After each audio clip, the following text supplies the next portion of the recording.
Ny mety ho toetry ny andro any an-dranomasina ny zoma 4 jona 2024 amin'ny 9 maraina hatramin'ny sabotsy 5 jona 2024 amin'ny 9 maraina. Ho an'ny morontsiraka Atsinanana, Cap d'Ambre hatrany Cap Est, anorana malefaka sy ny atoato. Avy atsimo Atsinanana ny rivotra ka ho 7 hatramin'ny 40 km isan'ora, hahatratra 5 km isan'ora indraindray rehefa manalavitra ny morontsiraka. Anonjabe na herin'ny ranomasina, ahavononja 2.5 hatramin'ny 3 metatra. Cap Est hatrany Mahanoro, anorana miatoato. Avy atsimo Atsinanana ny rivotra ka ho 7 hatramin'ny 20 km isan'ora, anonjabe na herin'ny ranomasina, ahavononja 2.5 hatramin'ny 2.7 metatra. Isialin-drano avy atsimo Atsinanana. Mahanoro hatrany Taolagnaro, anorana miatoato. Avy Atsinanana ny rivotra ka ho 7 hatramin'ny 7 km isan'ora. Avy avaratra kosa ny atsimon'ny Manakara ka ho 7 hatramin'ny 30 km isan'ora, anonjabe ny ranomasina, ahavononja 2 hatramin'ny 2.10 metatra. Isialin-drano madinika avy atsimo. Taolagnaro hatrany Cap Sainte-Marie, andrahona amin'ny tsitokotoko. Avy avaratra somary avaratra Atsinanana ny rivotra ka ho 7 hatramin'ny 40 km isan'ora.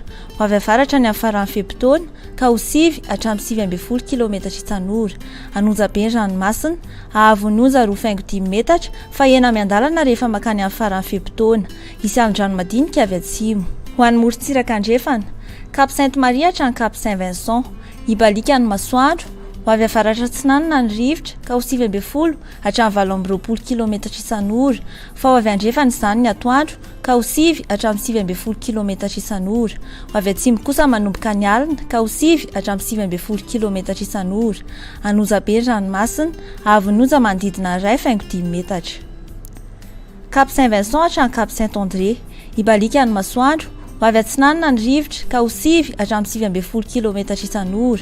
Avy andrefana na atsimo kosa manomboka ny atoandro ka ho 7 hatramin'ny 7 km isan'ora, ary hahatratra 20 km isan'ora indraindray any amin'ny faran'ny Fehibotona. Adiny mpanonja ny ranomasina, ahavononja latsaky ny 8.5 hatramin'ny 1 metatra. Cap Saint-André hatrany Analalava, ibalika ny masoandro.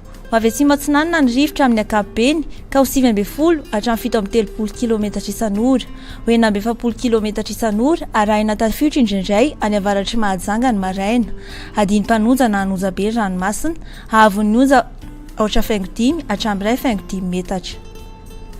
Analalava hatrany Cap d'Ambre, ibalika ny masoandro. Avy atsimo Atsinanana ny rivotra manakaiky ny Analalava sy any amin'ny tendrony avaratra ka ho 20 hatramin'ny 40 km isan'ora. Iovaova kosa manakaiky ny Ambanja sy Nosy ka ho 7 hatramin'ny 7 km isan'ora. Ho tonina adiny mpanonja ny ranomasina, ahavononja latsaky ny 2.2 metatra.